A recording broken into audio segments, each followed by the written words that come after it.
I want to spend just a minute talking about some remarks I made this morning, especially in light of how they're being irresponsibly mischaracterized by those seeking to score political points. Today we learned that 36,000 Americans lost their jobs in February.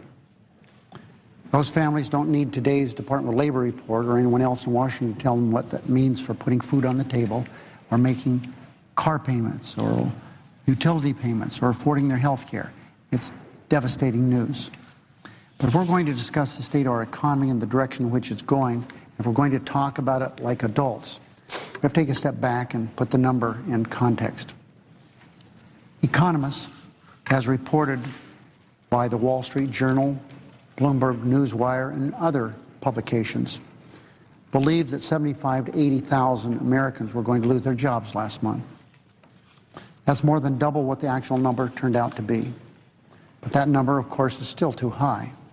But, Mr. President, I was glad this morning when I heard the employment number prove the pundits wrong by some 50%. Those economists thought the employment rate was going to go up. Well, it didn't. But the unemployment rate is still too high. And anyone from Nevada can tell anyone that wants to listen to that fact.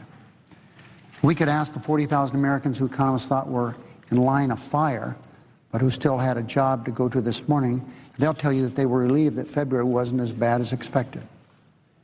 And remember, if you compare where we were last year and where we are today, if you compare where we were before the Recovery Act and where we are now, there's no question we stopped a terrible situation from getting even worse.